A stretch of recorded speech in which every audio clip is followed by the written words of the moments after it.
Il y a des chairs qui existent dans le monde. La chair Senghor existe, monsieur. Mais ils ont... Toutes les chairs existent au monde. Oui.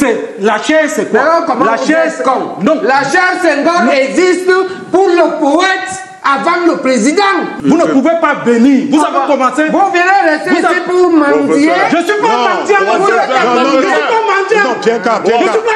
Les images font le tour des réseaux sociaux. Pienka, traité de mendiant par le professeur Bayebek lors d'une émission le 6 novembre à Canal 2 International. On a vu un Pienka qui a pratiquement perdu son sang-froid et qui explique un peu l'idée, le projet derrière la chaire Paul Biya. Loin du buzz, loin de la polémique, nous sommes descendus dans ses bureaux, le bureau de son laboratoire Sciences Politiques au quartier du Vence à Yaoundé pour comprendre un peu la quintessence de ce projet de recherche. Mesdames et messieurs, bienvenue à Face Caméra Pienka qui revient sur la chaire Paul Biya.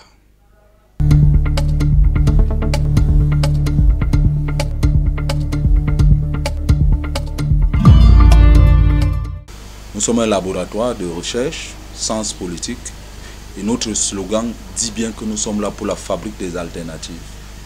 Le Cameroun est à la croisée des chemins.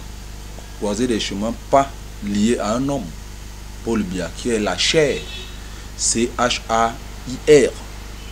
Mais Paul Biya qui est un acteur majeur du Cameroun, personne ne peut nier, et je crois. Dans le cadre de nos travaux, notre première note de conjoncture, créée en novembre 2019, avait pour volonté de faire une sorte de proposition sur les politiques et actions publiques au Cameroun.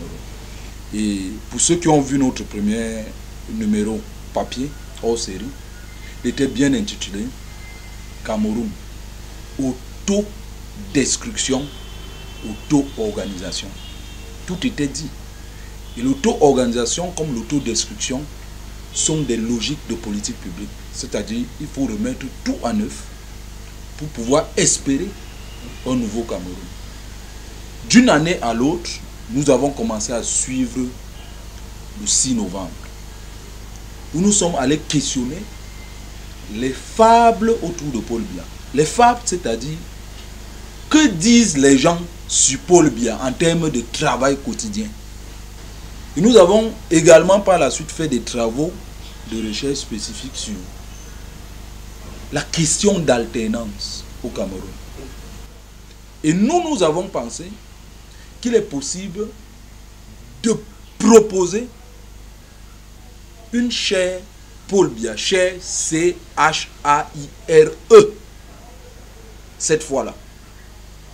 Pourquoi cette chaire Paul Biya? Cette chaire Paul Biya, ce n'est pas l'homme. Ce n'est pas une chair à sa gloire. Nous refusons d'avoir une position tranchée sur son bilan, en termes de mal ou bien.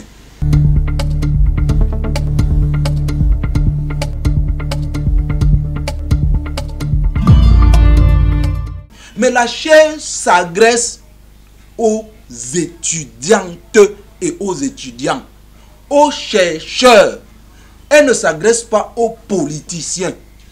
La chaire est une plateforme, je dirais mieux une interface entre l'université et la société sociopolitique et économique, qui doit faire des recherches et être un outil de prévention capable d'identifier les comportements de longévité. Okay.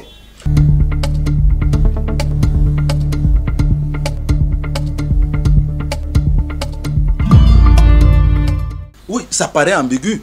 Ça paraît ambigu, surtout pour le comportement de certains acteurs sur la question. On a l'impression de croire que soit les gens sont contre seulement la longévité de Biya et nous préparent sans doute peut-être une autre alternance et une autre longévité à venir. Or, la chaire, je vous ai dit, elle s'inscrit en droite ligne dans je vais rentrer au village ou pas, de manière tranchée. Le citoyen que je suis, Et au terme de ce travail de recherche, s'il est possible de dire à Paul Biya, est-ce qu'il est candidat en 2025? Nous vous disons non. Pour nous, au regard d'un ensemble de paramètres, si des gens nous contestent pour ça, ça veut dire qu'ils sont en train de préparer une longévité qui sera une perte de temps parce que ça va se jouer sur des comparaisons simples.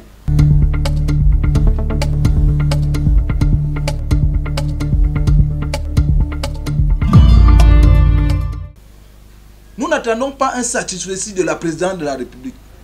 Nous n'attendons pas un satisfecit sous forme de quoi que ce soit, Nous n'attendons pas. Nous avons fait notre part et l'histoire a marqué. C'est à l'intérieur de la contradiction que vous échangez avec moi, j'échange avec vous, on échange avec d'autres et on arrive à trouver la solution. Nous refusons que les acteurs politiciens, les acteurs du monde universitaire, les acteurs de la société civile nous accusent pour des arguties tenant compte d'un ensauvagement, d'un espace public que nous nous battons à civiliser. La note de la conjoncture sur les politiques et actions publiques de sens politique, le 22e numéro de cette 4e année a pour titre « L'enchère de la chaire Paul Biya ». 6 novembre 1982, 6 novembre 2024. Vous avez eu toutes les explications tout autour de cette chaire à polémique initiée et proposée par le laboratoire de recherche Sens Politique qui espère qu'il va recevoir l'assentiment des universités pour être instituée une chaire non pour la gloire de l'homme Paul Biya, mais pour la gouvernance publique et aussi pour que la postérité retienne le passage de cet homme qui a marqué l'histoire du Cameroun avec près de 6 décennies à la tête de notre pays.